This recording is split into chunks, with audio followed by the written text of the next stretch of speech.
Zelenskyy got raped. My man, Dr. Wilmer Leon, how you doing this morning? You doing okay?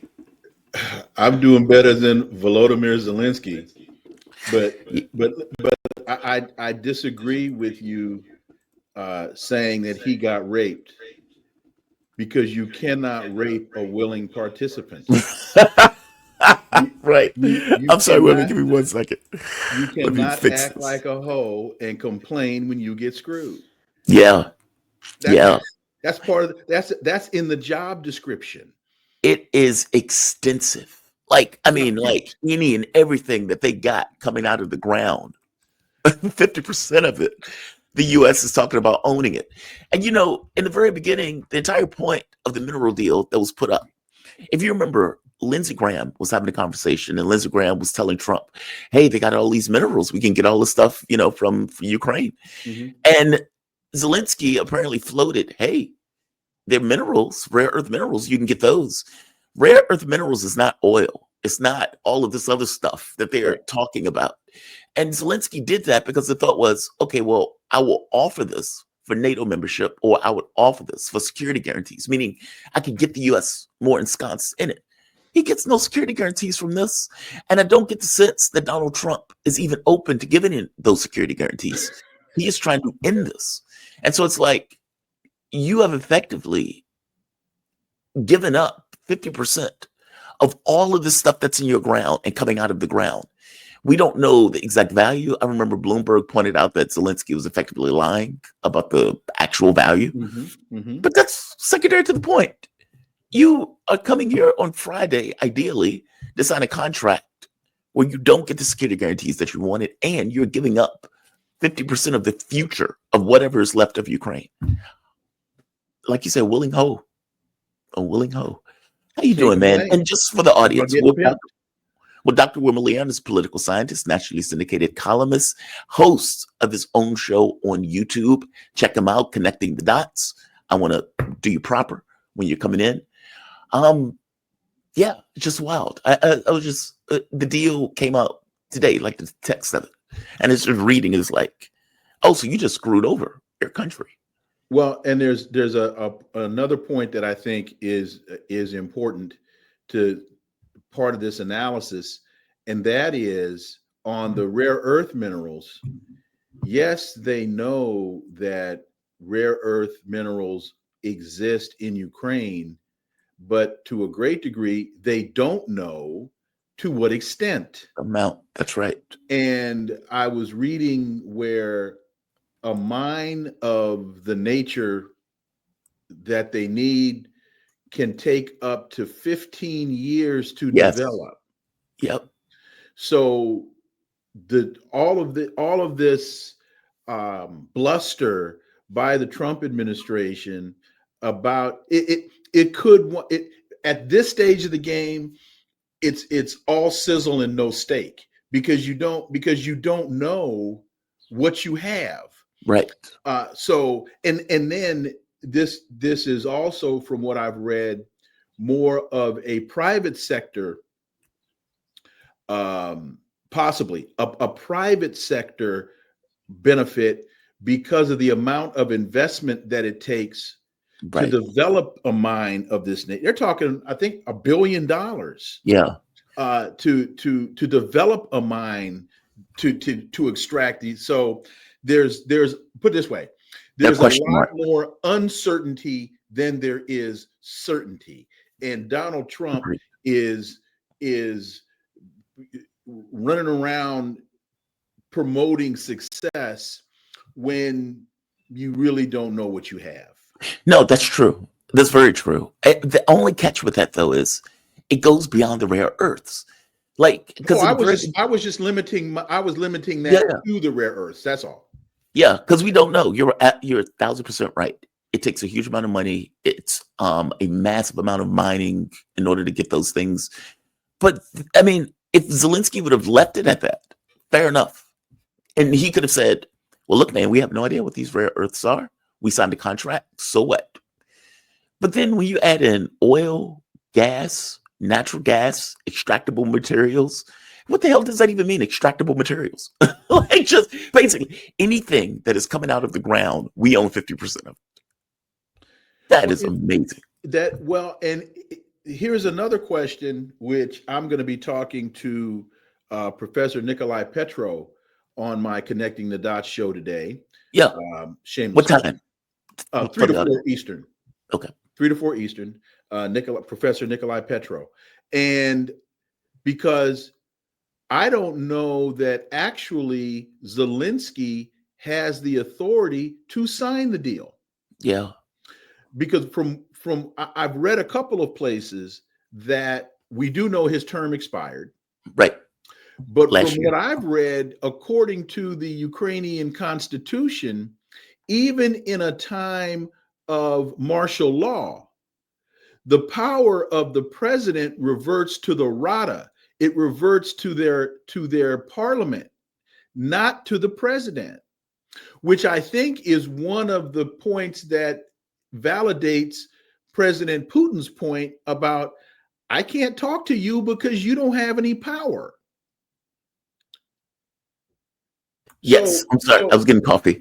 No, you're right. This is Putin's argument, right? I can't sign a peace deal with you because you don't have the legitimate thing. Right. And in 2 years, 3 years, you can come back.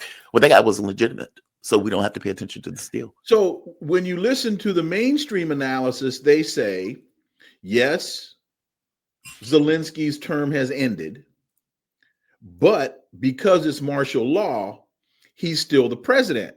Yeah, that's nonsense. But what I hear is, no, unlike here, in a time of martial law, once the president's term expires, the president is done and the power reverts to the Rada. So I'm going to ask Petro that question because he'll know the answer to that question. Oh, that would be a great question. That is a great question.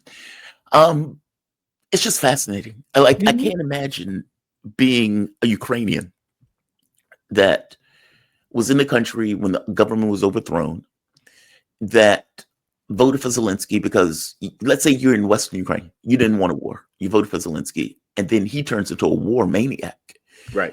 You get the overwhelming majority of the country saying we want the war to stop, even if it's land concessions associated with it.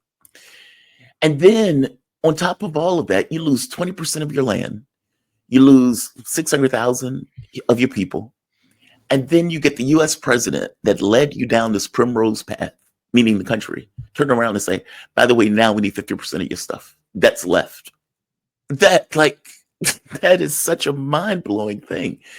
But Dr. Leon. Wait a minute. I want 50% of your stuff to repay me for engaging in a fight that I started in your country.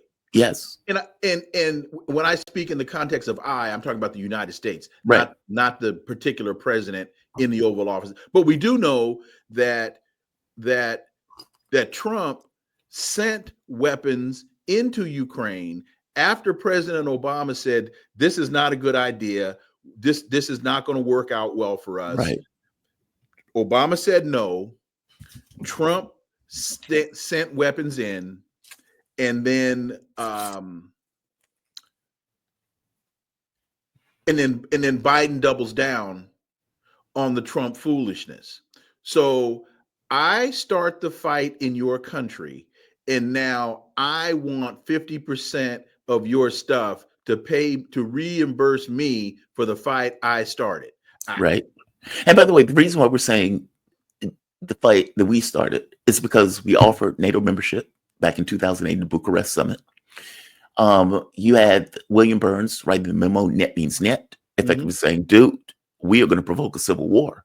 Russia does not want to get involved in, but it will, because it's on their border, meaning they don't have a choice. They have to engage. And so we're pushing this entire time, knowing that this is a red line, and we continue to push, we continue to push, we continue to push. Then you get Hillary Clinton under Obama overthrowing the Ukrainian government, basically taking Yanukovych out. So it wasn't, it's like people can start at, well, the Russians invaded, but we have been pressing and pressing and pressing on what we knew was a red line, red button issue. And we just so happened to have a gang of stupid idiot Nazis that was willing to take a country into this, meaning to acquiesce to what the U.S. ultimately wanted. Yeah, it's. But wait a minute, you can go Actually, back. See this too. I was in a meeting on today is Thursday. I was in a meeting on Tuesday, and this issue came up, and one of the people in the meeting said, "Well, well, of course, Russia started the war. yeah, Russia invaded Ukraine." And I even take issue with the word invaded. And this is, I know the definition of the word, and I know that Russia went in first, but they were provoked. And so, in my opinion, I always think of invading as as an act of aggression, right. not as an act of defense. And I know that that is not the strict Webster definition of the term, but for me, for the sake of this conversation about this event, it is, if you use the word invade, it tends to create the mindset or the misperception that Russia did this for no reason. Right. It has a connotation. And we have to go back to 1990, and we have to go back to the conversation between the Soviet Gorbachev and James Baker, when James Baker promised Gorbachev, if you agree to the reunification of Germany, NATO will not move any further, not 1 inch closer towards the Soviet Union. Yeah. That to me is where this analysis always has to start, because that's where the conflict started. Yeah. It's like an infection. You can cut yourself and rub it and get an infection, and then it may take months for gangrene to set in and you lose your appendage. Well, you didn't lose the appendage because of the gangrene. You lost your appendage because of the unattended first cut that allowed the infection to invade the body in the first place. Yeah, totally agree. Give me your. This wasn't supposed to be the conversation, but give me your take on Gorbachev. I am. It is shocking to me the disparity between, let's say, the Russian point of view of Gorbachev versus the American point of view. I share the American point of view. Which is he's a great man. He was a diplomat. He was willing to make peace. He was willing to reach across the aisle. He took great, gargantuan political risk doing what he did. That risk did not pay off, but he was willing to take that risk. And there's something about this notion of you need hopeful people, meaning you need people who are willing to say, okay, I know the political realities as they are now, but I think we can push the political realities into a different space. I think we can be different. I think we can do different. That is not the Russian point of view of Gorbachev. They think he's a stupid idiot. They think he's a useful idiot. They think he sold out the country for these kind of hopeful promises of America. There's working at the station. And I remember, I think I was talking to Andre one day, and Andre was like, screw that guy. I think he's an F that guy. It was something like that. It was more brutal than that. Give me your take on him. Because my take could be totally wrong. I could be looking through rose-colored glasses in the way that I'm looking at him. And, and I've actually seen you wear rose-colored glasses. I have those, yeah. I do have them. Yeah. I know. That's why I said that. Well, first, two things. One, this is not my area of expertise. Neither is mine. So I need to preface and I won't even call it analysis because it's not my area of expertise.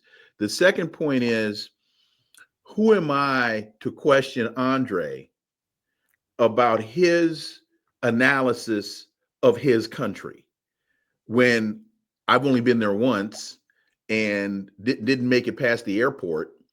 So if Andre takes that position, who am I to tell Andre is wrong? Who am I to tell Andre that he's wrong? Mm-hmm. With that being said, I don't think you can give a proper analysis of Gorbachev without understanding Yeltsin. Yes. I Yes. because I think Yeltsin preceded Gorbachev, and I saw Yeltsin as pretty much a drunken boob that acquiesced to the pressures of the West, agreeing to open the Russian economy and Russian banking to be raped and pillaged by Western financial interests. Yeah. Now, again, that's my opinion, and it is not as well of an informed opinion as others. So if I'm wrong, uh, Andre, I apologize. Please call me and educate me. Mindia, if I'm wrong, I apologize. So I see Gorbachev as trying to balance a position that Yeltsin, to a great degree, put him in, and tried to, in some regards, put the genie back in the bottle. At the same time, realizing that an isolationist mindset was not going to work in that current circumstance. Mhm. And this is a question. This is not rhetorical because I don't know the answer. Could Russia have achieved what it has achieved under Putin without Gorbachev laying the foundations that he did? I don't know the answer to that question. And Andre may call me or appear on my doorstep and tell me I'm wrong. And I'd have to, okay, explain to me why. And I have to, because I don't know. But from my very, very limited understanding, I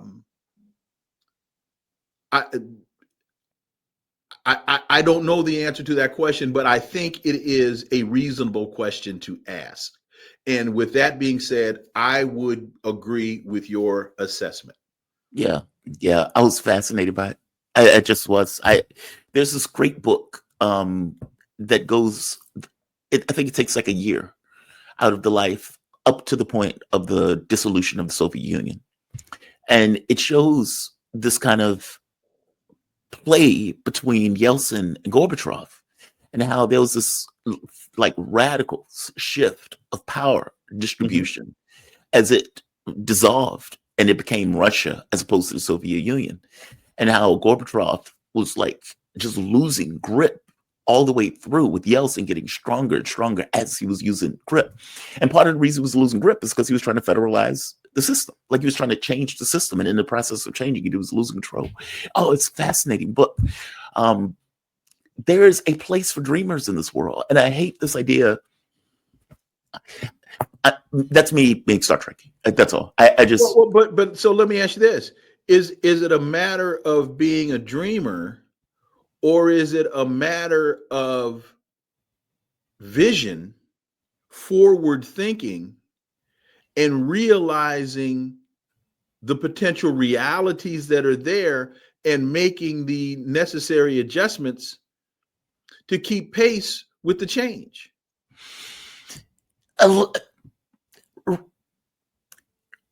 Reality has a way of confronting you with difficult situations. Mm-hmm. And in being confronted with those difficult situations, it is very easy to get cynical when your reality is continuously presenting you with the fact that your cynicism is correct. I think there's a reason that it takes religious leaders. Like if you're talking about like a Martin Luther King, a Malcolm X, both of these were in a religious context, even though they were trying to get political changes. It's because it is very difficult to see your way out of a box. It's like, it seems like nothing ever changes. It's like, it fixed.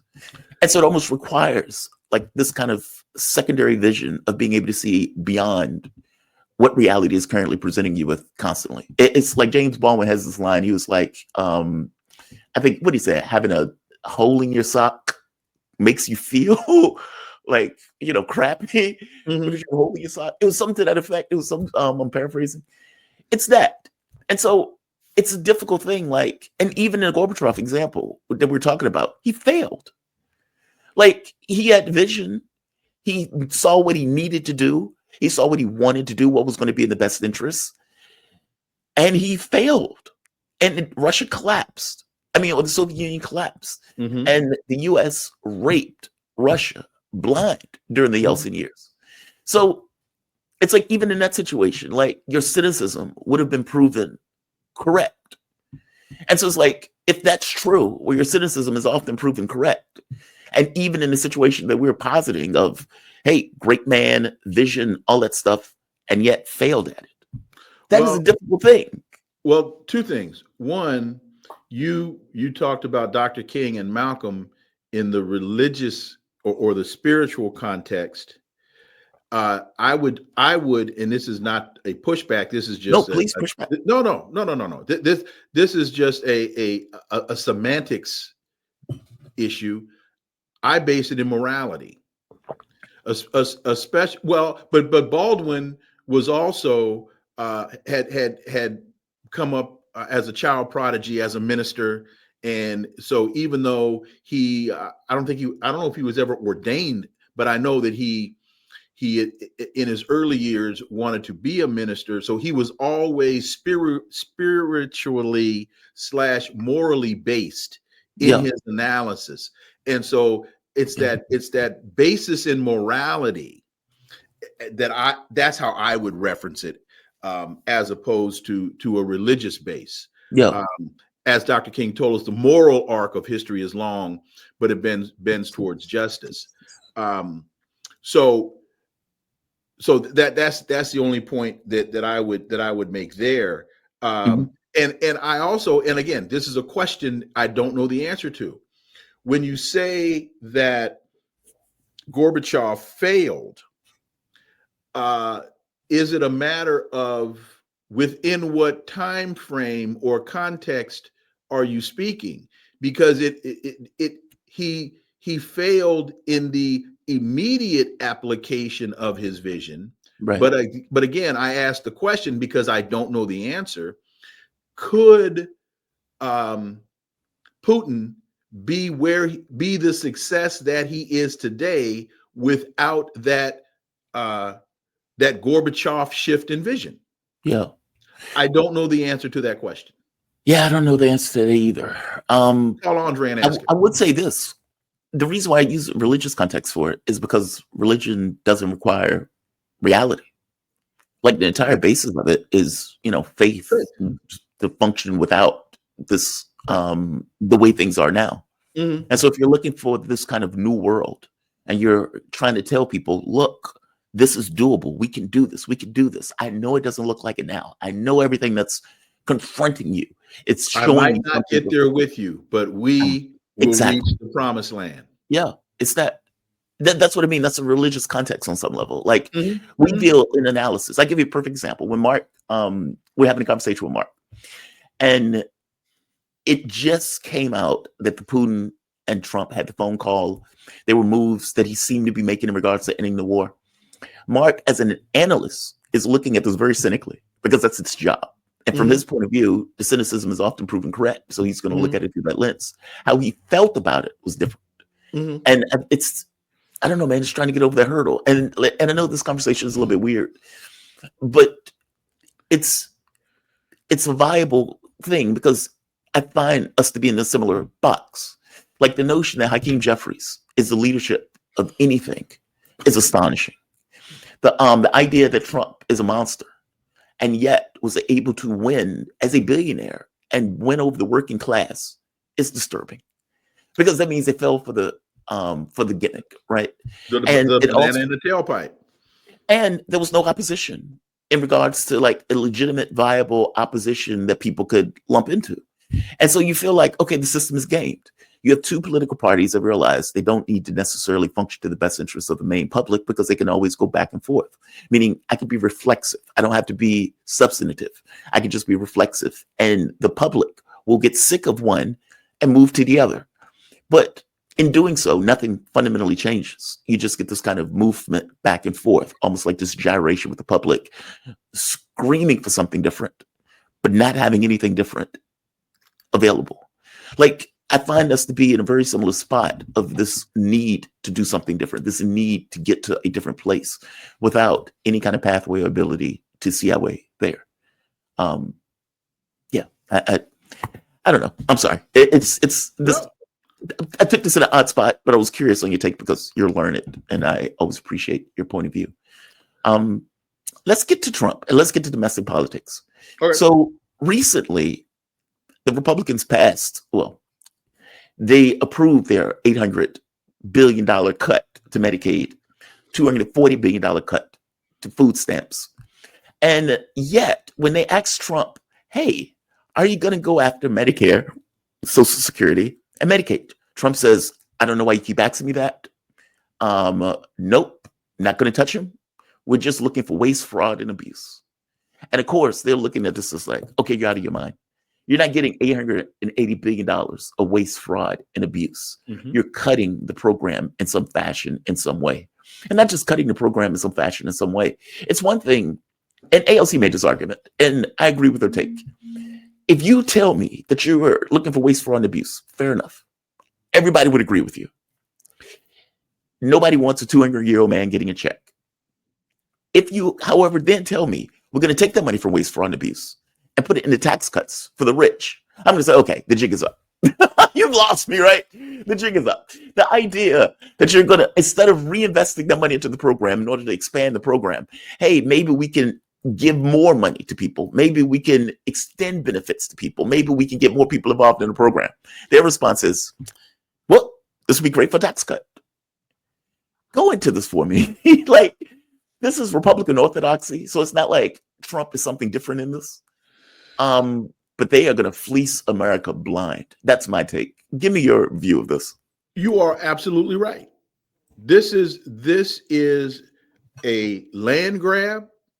This is a data breach by giving Musk access to the Treasury Department, to the Social Security, and to the IRS databases. So that's a data breach, and we know that one of the most valuable assets that corporations can have now is data. That's why they always ask you for your email address and why they always ask you for your zip code and all these other kinds of things, so that they can enhance their data collection, and they can sell that information to other outlets.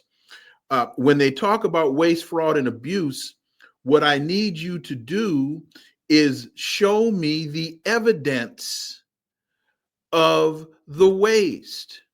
We are operating under the assumption that this trope is valid. And I'm not saying that it's not. I'm not saying that there isn't waste, but show it to me. Do some forensic audits and show me some evidence of waste.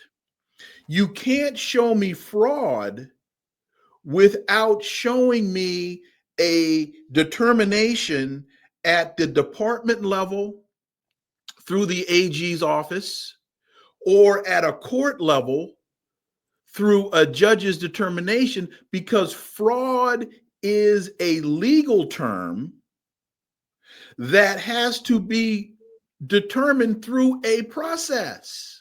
Yes. Yes. The difference between fraud and mistake is intent. And I know this because I went to law school. The difference between a mistake and fraud is intent. And we can only determine intent through a process.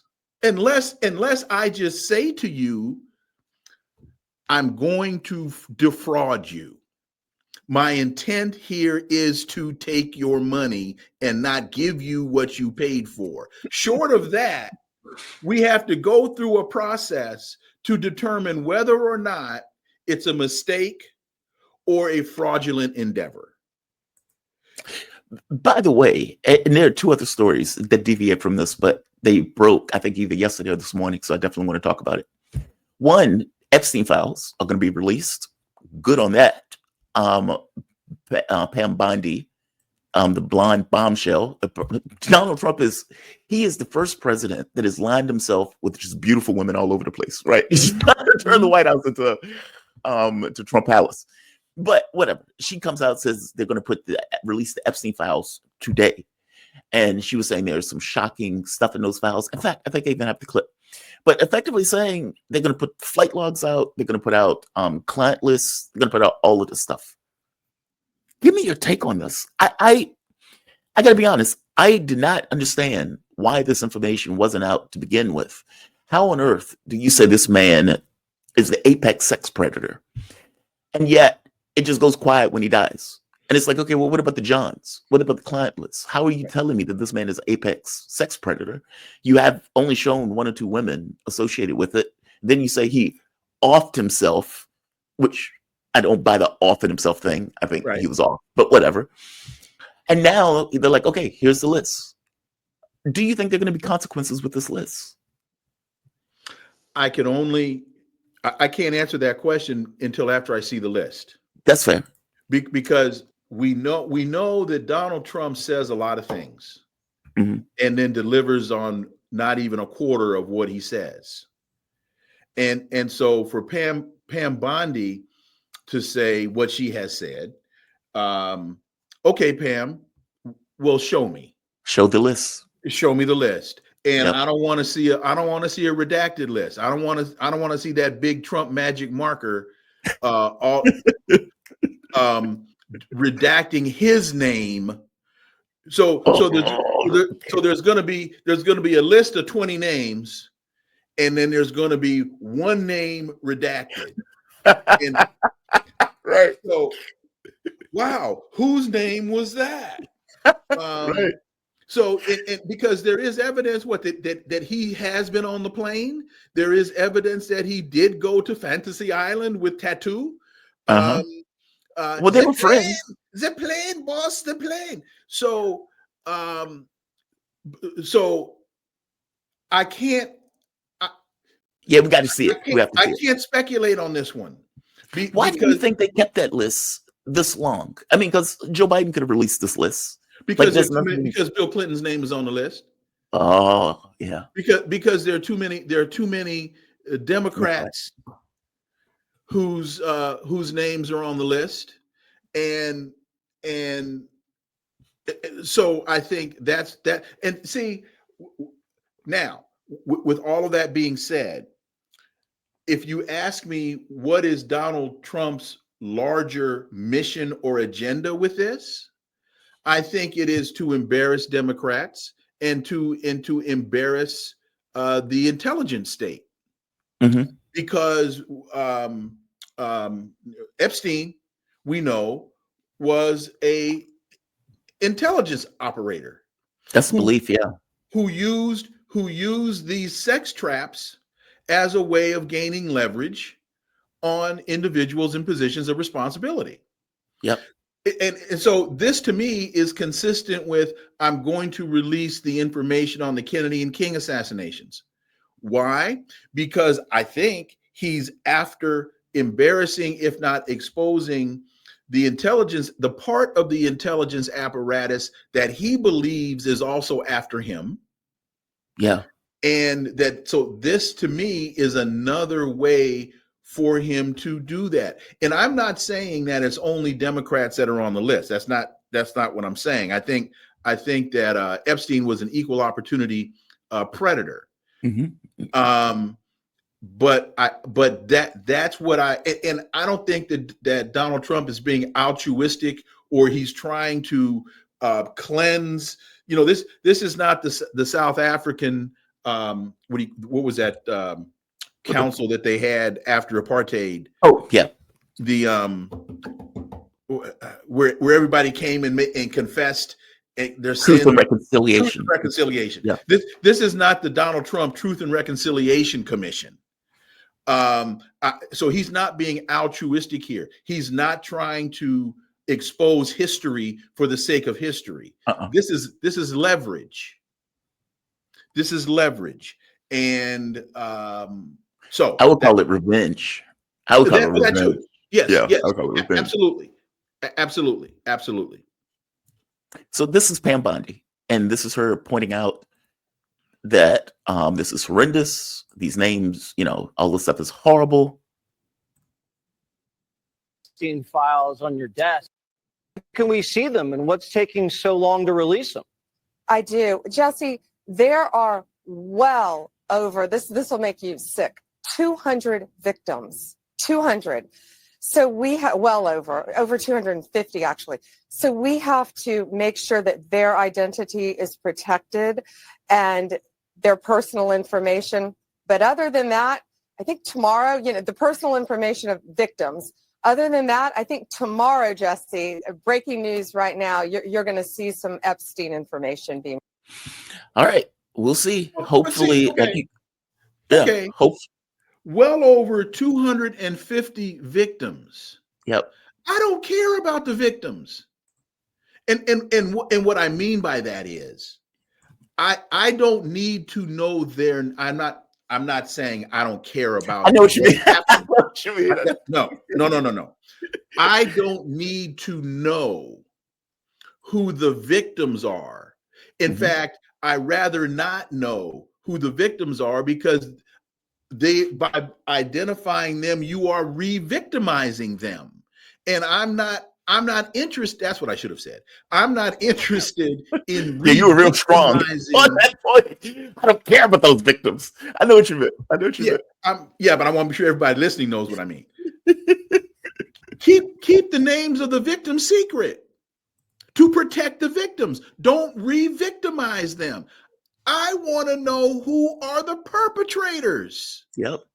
So, Pam Bondi, you could have stood right there on that set and read the list of perpetrators. We don't have to have a brass band and a monkey come out and in a top hat juggling, and now like Punxsutawney Phil. Let's pull him out of his stump. Punxsutawney Phil, give us the names of the Epstein. No. No, I don't need that. Pam Bondi, you could have right then and there, gone to your phone and said, let me give you the top 10 perpetrators. Keep the names of the victims secret. One last point before I let you go. And by the way, you're absolutely right. Release the list.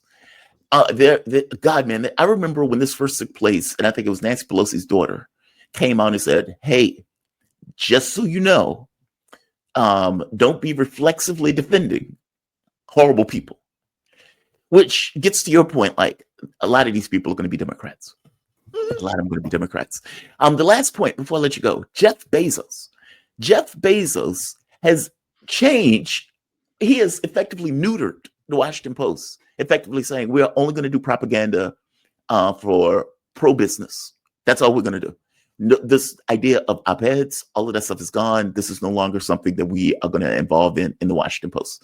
So a billionaire oligarch buys a news organization and effectively neuters the public content or the content of opinions in that piece in favor of we're only going to do pro-business news going forward. That's astonishing. Give me your take on that. And this will be the closing because I know you have to go for class. Well, I think you left out one bullet point in his job description: government contractor. Right there. Blue Origin. A lot of people don't know Amazon. That Bezos's company, Amazon, does, I think, billions of dollars of cloud computing and storage for the government. Yes, they do.